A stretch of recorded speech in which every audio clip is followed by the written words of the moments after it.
चर्चा में मेरे साथ जुड़ चुके हैं एक खास शख्स जिनका अपना पहलू बहुत दिलचस्प होगा, योग गुरु बाबा रामदेव। उनसे तो हम बात करेंगे ही, मगर पहले हम रविशंकर प्रसाद के पास चलना चाहेंगे। रविशंकर जी, जाहिर सी बात है मामला बहुत नाजुक है, उस बात को अभिषेक मनु सिंघवी जी बेहद समझते हैं, और वो इस वक्त सुप्रीम कोर्ट की टिप्पणी पर जो परिचर्चा हो रही है उसे अवमानना तक की बात कर रहे हैं। मगर जाहिर सी बात है, अगर एक ऐसी टिप्पणी जिसमें यह कहा जाए कि यह मुद्दा दो पार्टियों में नहीं, दो कम्युनिटीज के बीच में है और तमाम जो चीजें उभर कर आई हैं, तो विवाद तो खड़ा होना लाजमी है। अभिषेक जी, पहले मैं एक बात कहूंगा, मेरे दोस्त अभिषेक मनु सिंघवी बहुत बड़े वकील हैं, मैं बहुत छोटा वकील हूं, वो अंतर्राष्ट्रीय स्तर के राष्ट्रीय वकील हैं। लेकिन मैं एक बात कहना चाहूंगा कि जो भाषा का प्रयोग किया, वाहियात, क्या मतलब है? वो एक एमपी हैं, वो अपनी पार्टी के प्रमुख प्रवक्ता हैं, एक बड़े वकील हैं, तो कम से कम भाषा में तो शिष्टाचार रहे।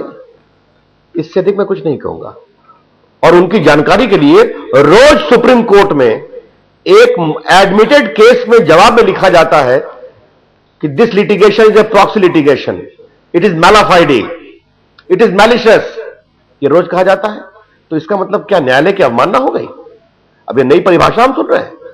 और जो आज मैंने रमेश त्रिपाठी के बारे में बात कही, वो सब कुछ माननीय इलाहाबाद हाईकोर्ट की लखनऊ बेंच में अपने आदेश में कहा है कि ये 20 साल से गायब थे, ये गंभीर नहीं है, कभी बहस में नहीं आए।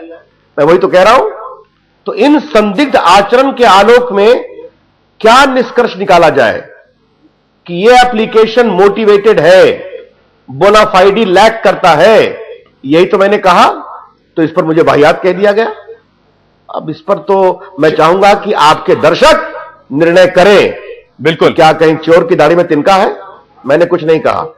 एक बात मैं और कहना चाहूंगा, और ये बात मैं बहुत जिम्मेदारी से कहना चाहूंगा, अगर ये बातचीत से समझौता होता तो अच्छी बात होती, लेकिन नहीं हो पाया।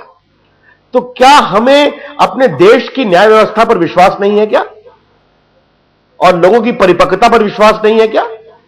निर्णय आने दीजिए, अपील का प्रावधान है, और मैंने कोर्ट में भी कहा था कि अपील पर एक बड़ा प्लेटफॉर्म आएगा, माननीय उच्चतम न्यायालय फिर कोशिश कर सकता है।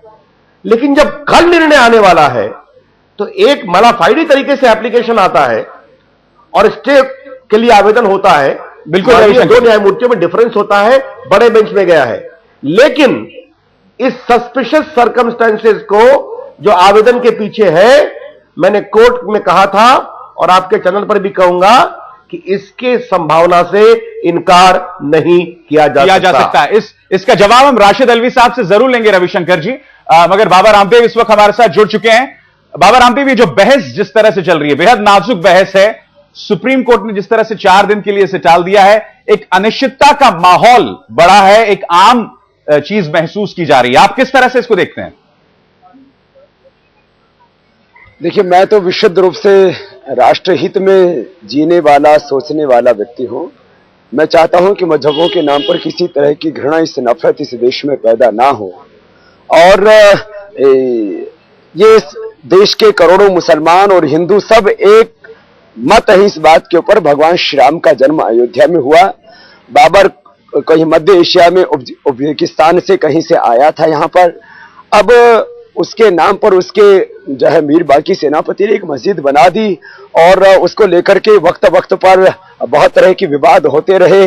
अब इस देश में जो वर्तमान में परिस्थिति है, मैं जो देख रहा हूं पूरे हिंदुस्तान भ्रमण करते हुए, कि इस भारत के मुसलमान बाबर के साथ नहीं है। इस भारत के मुसलमान जो जिन लोगों ने कहने को मुसलमान थे, लेकिन जिन्होंने बर्बरता की, एक तरह से वो आक्रमणकारी मुसलमान था, इस देश में आया। ये सब बातें एक इतिहास है। लेकिन वर्तमान में मैं इसे इतना ही कहना चाहूंगा कि सब लोग निर्विवादित रूप से इस बात को मानते हैं कि अयोध्या भगवान श्याम की जन्मभूमि है। अब बस इसमें विवाद इतना सा है कि मस्जिद जो है वो मंदिर कहां बने। अब कहां बने, इसका समाधान या तो हम मिल बैठ करके करें या कोर्ट के निर्णय को माने। तो इस दो के अलावा मुझे कोई तीसरा रास्ता नहीं दिखता। और मुझे लगता है कि हम इस मुद्दे को इस तरह से तूल ना दें कि जिससे कि मंदिर और मस्जिद के नाम पर देश में खून बहे।